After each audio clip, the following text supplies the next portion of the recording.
चाहते हैं आप सबों को, जिसका इंतजार था, हम सबों के चहेते नेता, युवाओं के लिए हर वक्त सोचने वाले, बिहार के भविष्य, अब हम लोग कह सकते हैं 100% स्ट्राइक रेट वाले नेता आदरणीय श्री चिराग पासवान जी को हम आमंत्रित करते हैं। क्या चिराग पासवान जिंदाबाद, चिराग पासवान जिंदाबाद, रामविलास पासवान अमर रहे।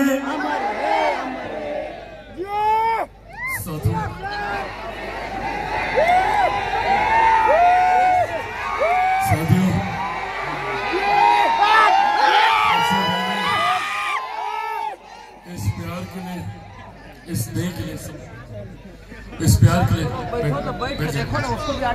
इस प्यार के लिए, इस स्नेह के लिए भाषण दे रहे हैं आप सबका आभार प्रकट करता हूँ, धन्यवाद करता हूँ। साथियों, आज जब आप लोगों के बीच आया हूं, ये वर्ष हम सबके लिए एक अति महत्वपूर्ण वर्ष। इस साल, ये साल तो खैर अब समाप्ति की कगार पर है, पर अगले 10 महीने में बिहार में विधानसभा के चुनाव होने जा रहे और ये चुनाव निर्धारित करेंगे हम लोगों के आने वाले 5 साल का भविष्य। आज जब आप लोगों के बीच आया हूं, बस ये आग्रह करने आया हूं कि इन 10 महीनों में एक नए बिहार के संकल्प के लिए हम लोगों को अपने आप को तैयार करना है। गांव-गांव जाकर, घर-घर जाकर हम लोगों को इस बात की जानकारी हर एक व्यक्ति तक पहुंचानी है कि कौन लोग सही मायनों में आपके विकास की चिंता कर रहे हैं, कौन सा गठबंधन, कौन सा दल, कौन सा नेता आपके विकास की बात कर रहे हैं, और मजबूती से हम लोगों को उस गठबंधन, उस दल, उस नेता का साथ देना। मैं एक लक्ष्य के साथ निकला हूं, मैं एक सपने के साथ निकला हूं, बिहार को फर्स्ट और बिहारियों को फर्स्ट बनाने की सोच के साथ। साथियों, दिल्ली में रहा हूं, बंबई में मैंने काम किया, पर यह बात हमेशा मेरे दिमाग में कौंधती थी कि क्या कारण है कि जब भारत एक साथ आजाद हुआ, भारत के तमाम प्रदेश एक साथ आजाद हुए, तो फिर क्यों कहीं दिल्ली बंबई जैसे चमचमाते शहर बने और कहीं हमारा बिहार प्रदेश जो आज भी पिछड़े प्रदेशों में जिसकी गिनती होती, इसका बहुत बड़ा कारण रहा है। और हमारे प्रदेश की विडंबना रही है कि लंबे समय तक विरोधाभास की सरकारें रही। जब बिहार में एनडीए की सरकार, तो केंद्र में यूपीए की सरकार, जब केंद्र में एनडीए की सरकार, तो बिहार में महागठबंधन की सरकार। और जैसा मेरे प्रधानमंत्री नरेंद्र मोदी जी बोलते हैं कि अगर किसी राज्य को डबल इंजन की सरकार मिल जाए तो उस राज्य को विकास करने से कोई नहीं रोक सकता। लंबे समय के बाद ये परिस्थिति आज हमारे प्रदेश को मिली है और इस व्यवस्था को बनाए रखने की जिम्मेदारी अब हम सब के ऊपर। ये हम सबको सुनिश्चित करना है कि केंद्र की तर्ज पर राज्य में भी उतनी ही मजबूत सरकार हो।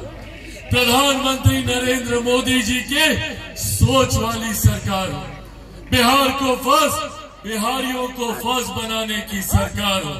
हम सब ने ये फैसला लिया है कि मौजूदा मुख्यमंत्री नीतीश कुमार जी के नेतृत्व में एनडीए गठबंधन अगला चुनाव लड़ने जा रहा है। पर मैं चाहता हूं कि आप लोग बिहार में एनडीए की इतनी मजबूत सरकार आने वाले दिनों में बनाए ताकि केंद्र की कोई भी विकास की परियोजना में कोई गतिरोधक न रहे।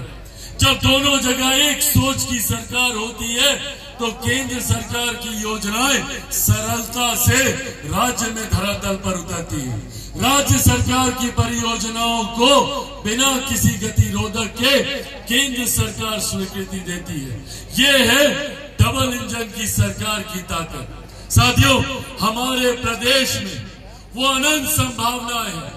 आज आप जाकर देख लीजिए, यहाँ पे हमारे पत्रकार साथी मौजूद हैं। मीडिया हाउसेज में चले जाइए, बड़े बड़े न्यूज चैनल अखबारों में चले जाइए, वहां पे हर बड़े पद पे बैठा व्यक्ति आपको बिहारी मिलेगा। आप किसी भी बिजनेस घराने में चले जाइए, बड़े से बड़े पद पर बैठा सीईओ सीएफओ आपको बिहारी मिलेगा। ये कहने की जरूरत नहीं है कि सबसे ज्यादा आईएएस आईपीएस ऑफिसर हमारे प्रदेश से आता है। देश के किसी भी कोने में चले जाइए, वो बुद्धिजीवी वर्ग हो या वहां पे मजदूरी करने वाले, उस राज्य की अर्थव्यवस्था को मजबूती देने वाले लोग भी आपको बिहारी मिल जाएंगे। तो जब बिहारी इतना आगे है तो मेरा बिहार इतना पीछे क्यों रह गया? ये सवाल हमें अपने आप से करने की जरूरत है। हम लोगों को एक ऐसी व्यवस्था तैयार करने की जरूरत है जहां पर आने वाले दिनों में किसी बिहारी को बिहार छोड़कर बिहार से बाहर न जाना पड़े। इस सोच के साथ चिराग पासवान और बिहार फर्स्ट, बिहारी फर्स्ट कार्य कर रहे हैं। मैं चाहता हूं कि एक दिन ऐसा आए जब हमें हमारे जिले में ही नहीं, हमारी विधानसभा में ही नहीं, बल्कि हमारे अपने प्रखंड में हमें रोजगार के अवसर मिले, उद्योग लगे, ताकि हम में से किसी को अपना प्रदेश छोड़कर दूसरे राज्य न जाना पड़े। आज मुझे इस बात की तकलीफ होती है जब मैं कोटा जाता हूं। कोटा में पढ़ने वाला बिहारी, पढ़ाने वाला बिहारी, अधिकांश शैक्षिक संस्थानों के मालिक बिहारी, पर व्यवस्था राजस्थान। क्यों ये व्यवस्था बिहार में नहीं हो सकती? क्यों ये व्यवस्था बिहार के अलग अलग जिले, पटना, भागलपुर, मुजफ्फरपुर